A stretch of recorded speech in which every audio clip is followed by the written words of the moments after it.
আসসালামু আলাইকুম। সর্বশক্তিমান আল্লাহর নামে শুরু করতেছি। আজ আপনাদের সাথে আলোচনা করব ভ্যাকসিন দেওয়ার ক্ষেত্রে যেসব সতর্কতা অবলম্বন করতে হয় সেই সতর্কতা সম্পর্কে আজকে এই পর্বে আপনাদের সাথে আলোচনা করব। ভ্যাকসিন বিষয়ে আগে 3টি পর্ব আপনাদের সামনে আপলোড করেছি, আমার চ্যানেলে আপলোড করেছি। আজকে আলোচনা করব ভ্যাকসিন বিষয়ে, ভ্যাকসিন দেওয়ার ক্ষেত্রে যেসব সতর্কতা অবলম্বন করতে হয় তার বিষয়ে।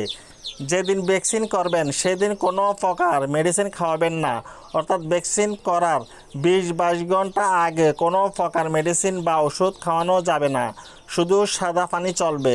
ভ্যাকসিন দেওয়া শেষ হলে মেডিসিন খাওয়াবেন। প্রতিটি ভ্যাকসিন পানিতে মিশানোর পর থেকে সর্বোচ্চ 2-3 ঘন্টা মেয়াদ থাকে, এরপর এটা আর ব্যবহার করবেন না। ভ্যাকসিনের মেয়াদ আছে কি না সেটা অবশ্যই দেখে নেবেন।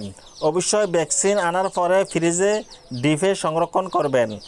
ভ্যাকসিনের ভালো ফল পেতে ভ্যাকসিন দেওয়ার পরে অবশ্যই ভিটামিন জাতীয় মেডিসিন যেমন গ্লুকোলাইট, ESADA ও এর সাথে লাইসোবিট ব্যবহার করবেন। যদি ভিটামিন ব্যবহার না করতে পারেন তাহলে শুধুমাত্র লাইসোবিট ব্যবহার করবেন। আপনাদেরকে যেসব সতর্কতাগুলোর কথা বললাম সেসব সতর্কতাগুলো অবশ্যই অবলম্বন করতে হবে আপনারা ভ্যাকসিন দেওয়ার ক্ষেত্রে। ভ্যাকসিন দেওয়ার ক্ষেত্রে এইসব সতর্কতাগুলো অবশ্যই অবলম্বন করবেন। ভ্যাকসিন খুবই গুরুত্বপূর্ণ একটি বিষয়, তাই সব কিছু জেনে বুঝে সতর্কতা অবলম্বন করে আপনাদেরকে ভ্যাকসিন দিতে হবে। যেই সব ভ্যাকসিনের কথা বলা হয়েছে এবং যেভাবে বলেছি সেই সবভাবে আপনারা ভ্যাকসিন প্রয়োগ করবেন।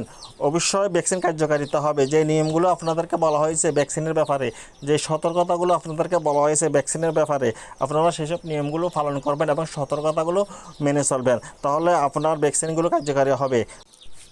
ভ্যাকসিন বিষয়ে আজকের পর্বটি হচ্ছে 4র্থ পর্ব। এর আগে 3টি পর্ব আপলোড করেছি। আজকের পর্বটি 4র্থ এবং শেষ পর্ব। আপনারা প্রথম পর্ব, দ্বিতীয় পর্ব, তৃতীয় পর্ব এবং 4র্থ পর্ব শেষ পর্ব সবগুলো পর্ব ভালো করে দেখে নেবেন। যদি দেখেন তাহলে বুঝতে পারবেন আপনার ভ্যাকসিন ব্যাপারে সম্পূর্ণ আপনারা বুঝতে পারবেন নিয়মকানুনগুলো কী কী। ভ্যাকসিনের ব্যাপারে আপনারা সব জেনে যাবেন।